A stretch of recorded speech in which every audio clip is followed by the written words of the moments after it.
From the BzG studio in the Mission Dolores district, right in the heart of San Francisco, it's BzG News with Barrett Courtney.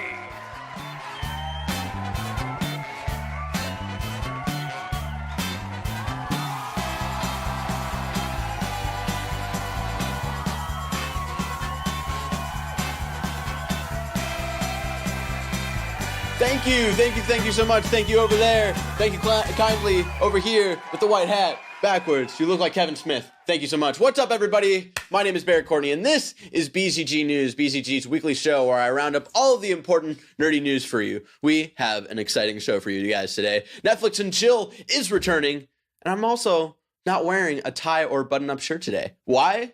Because I just wanted to let you guys know that anything could happen on the show. Anything. We're wild and crazy guys. That's how crazy we are. We're so crazy, we might not even deliver news this week.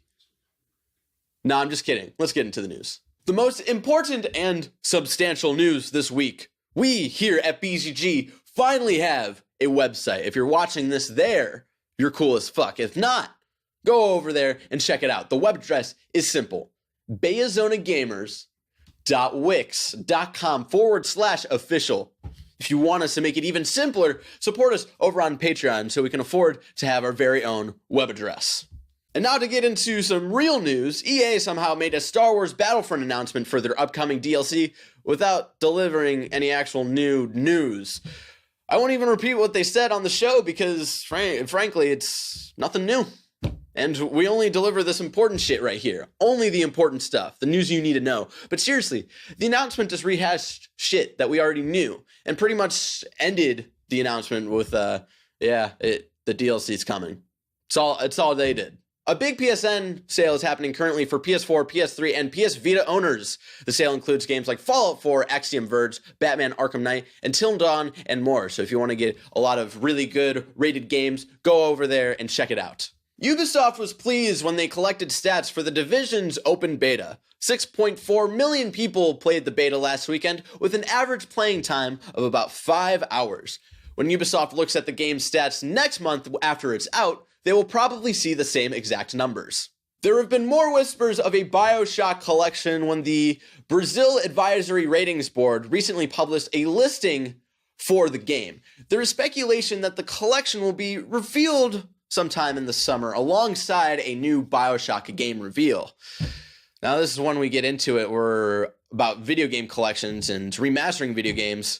I'm sick and tired of it. I asked WB Games when we're finally going to get a Batman Arkham collection, and they just told me to shut the fuck up and play Lego Batman 3. No, I don't want any more collections until we get a Batman Arkham collection, people. Make it happen.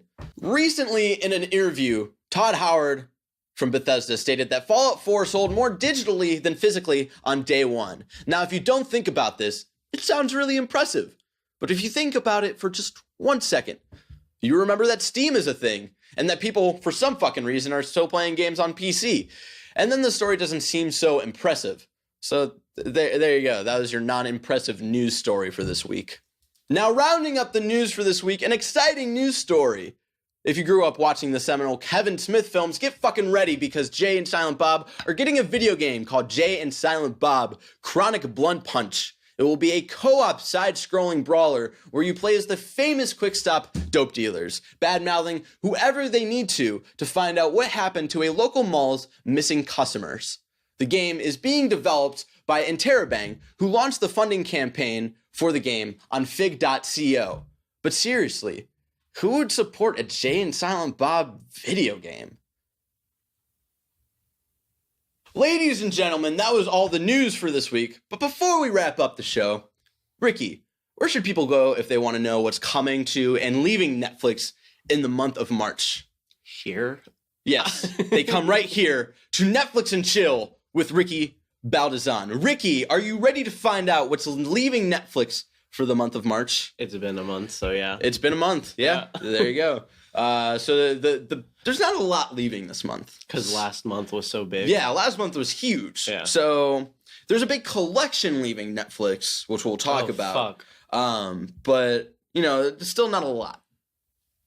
So what's leaving Netflix in the month of March? Don't look at the list. Don't be a cheater. You're a little cheater. So the first thing leaving, American Pie. The first one. Right. Yeah. I'm over them. Really? Those can live. The first one, I think, still holds strong for me. Who's the main guy in that? I don't know. Stifler.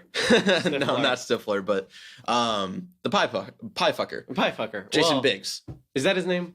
Yes. I'm sick of him. Okay. He can well, go we're away. sick of him because of Orange is the New Black. Orange is the New Black. His character was fucking annoying on that show. Right. Anyway, American Wedding is also leaving because I know.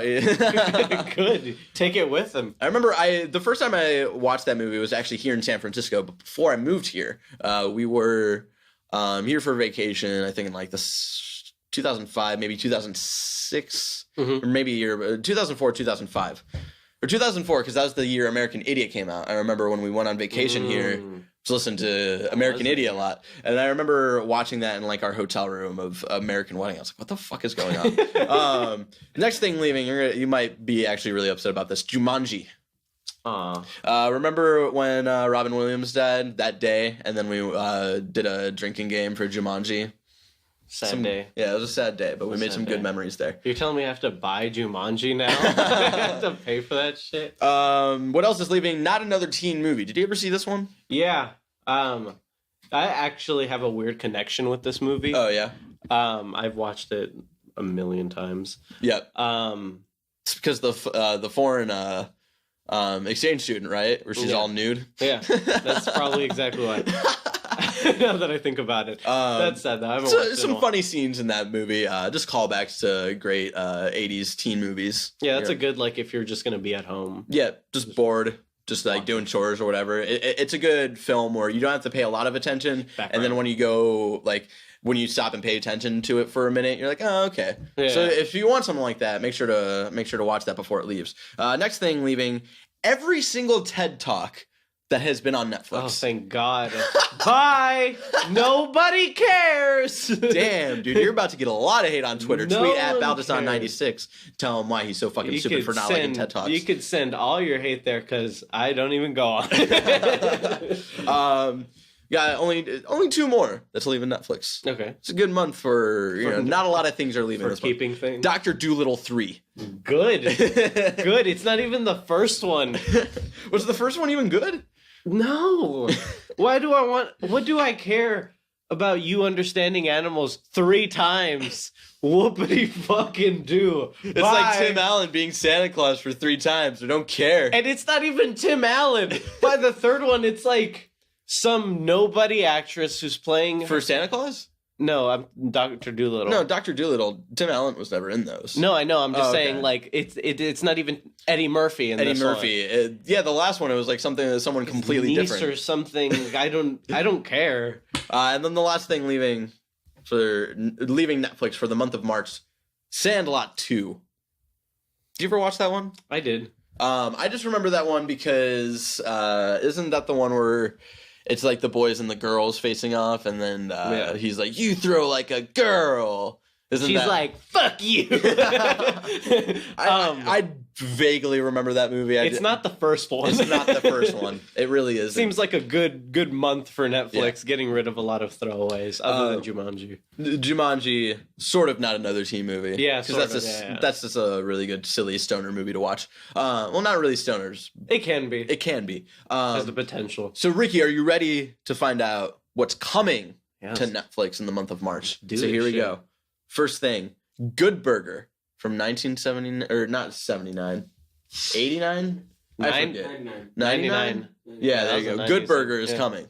Good to Netflix. That's a good thing to have. It is. I kind of get sick of that fucking movie though because everybody's like, "Oh, the '90s, man. I was born in '96. I know the '90s." Like, shut up. You're early 2000s. You were born in '96. That's what I'm saying. Like everybody, my whole like generation, like graduating class likes to talk about like, oh, the '90s. You remember? You remember the early 2000s is what you're thinking of. Next thing coming.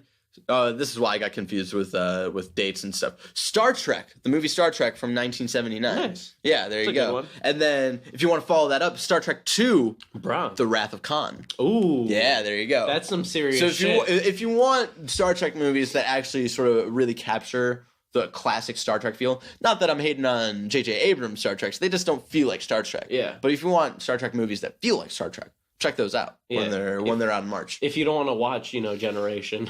Hey, Generation's fucking, it's a national treasure, okay? Nick Cage wants to steal it. You know what? He can have it. Fuck you. No, Generation was fine. Next Generation's fucking great, okay? It's when you get to after Next Generation, you're like, all right. You're like, okay. Okay. All right. Where is Dr. Dolittle 4? Next thing coming to Netflix. Do you enjoy House of Cards? Okay. Yeah and no. I watched like the first few episodes and I like it. I remember when I showed you guys the first episode and you're like, oh shit. Yeah. The first 2 episodes I was really into it because I just love Kevin Spacey's face. Yeah. Gotta love it. It's a slow payoff. It's a slow burn. Yeah, that's the thing. I never got to the point where it paid off. Like I never... It's not an instant gratification. And when it's not an instant gratification for you, you're like, fuck it. This is like me in season 5 of Walking Dead. I just can't fucking... This is where you finally realize that Walking Dead is a pointless fucking TV show and has no fucking ending. Yeah. Or vision of where it needs to go. Yeah, it's over. Walking Dead sucks. More anyway, House of Cards season 4. Hopefully, it will be better than season 3. As someone who's a fan of House of Cards, I'll probably get into it this time around just because the new season's out. First 2 seasons fucking on point, great. Third season, I feel like a lot of what the main things that happened in the third season could have been like the beginning of season 4, just to kind of because I feel like I know where they're going in the for the story of season 4. So I feel like that it could have just been a good first 2 episodes of what happened in season 3. There just wasn't a lot. Right. So hopefully we have a story packed season this year. And then next coming to Netflix is Louis season 5. That's a good one. That's another one that's like Louis goes. If you want depressing comedy, it's the place to go. Louis is in the. This guy knows what I'm talking about. Louis goes in the responds by sneezing. Louis goes in the same category as like that '70s show and Malcolm in the Middle, or I'll just have it in the background, or like what's the other one, Wilfred. I still don't really know the show. It's because when I do watch it, it's in the background. Wilfred's fucking awesome. If that's still on Netflix, it's not. If it is, it's not new to Netflix, but you should still check that out. Yeah. And then here we go, a big one. And then the last 2. These are the last 2. They're big ones for you. For me, the big one last month was Young Justice season 2. Yeah, but here we go. Here we go. The first of the last 2, Marvel's Daredevil season 2. Starring, the same Daredevil guy, but also bringing in the Punisher. H.H. Daredevil, His Holiness. So we're obviously really excited for that, bringing in the Punisher. Punisher might be getting his own series. And a third person. Electro. Yeah. Yeah, there you go. I didn't know, too familiar. You were trying to avoid the trailers and stuff, so I didn't know if you knew. Yeah, I knew. It just took me a second. I haven't watched any trailers because I do not want any spoilers for this because don't watch them. Watching the first season of Daredevil, oh my god. Yeah. Got me. I had no context. Watching the trailers. Yeah, I had no context of like what they were gonna do for the series. All I had seen were like for season 1 at least, the trailers of like the moving posters, and that was it. That was it. It paid off so well. It looks so fucking good. And then the last thing that you can Netflix and chill to in the month of March, something big for you, Pee-wee's special holiday. Let me pull this up again. Big holiday. Pee-wee's Big Holiday. Right. It's a Netflix exclusive new Pee-wee special. I've been waiting for this for a while. Yeah, you're a big Pee-wee fan. Again, earlier we talked about actors and stuff that we hold near and dear, and we always want them to come out of whatever bullshit they did. Or jerking off into a public theater. Yep. Was it even? Was it even like a dirty theater? Oh, it was a dirty theater. Okay, I was never too sure if it was a dirty theater or if it was just like he went in watching Scooby-Doo 2 Monsters Unleashed and he's just like, it's one. You not? It's one thing to go to like a theater and do it, but let's be honest, it was a dirty theater. I know, that's what you go do. Someone else was probably doing it. Let's be honest. Pee Wee Herman did nothing wrong. Pee Wee Herman president. It makes it legal to do that in theaters now. Anyway, I was really excited for this. I saw the trailer recently and I completely fangirled. I love Pee Wee Herman and Pee Wee's Playhouse, and it's going to be great. Except to see how Miss Yvonne has aged because she plays Charlie's mom in Always Sunny. So there. With that being said, thank you so much, Ricky. You're welcome. For joining me today for some Netflix and chilling. I always love Netflix and chilling with you. Yeah. No. Nope. I'm done. Goodbye! With that being said, thank you so much for joining me today. Remember, BzG News is up every Friday, Pacific Standard Time at 9 a.m. And then again, you can watch it here right on YouTube, or you can watch it now on bezonagamers.wix.com/official. But again, if you want us to make that web address simpler, support us on Patreon so we can get a simpler web address. So thank you guys so much for joining me for all the exciting news this week. And until then, or not until then, but until next time, until the next BzG News, have a great week full of all nerdy news. And until then, stay nerdy.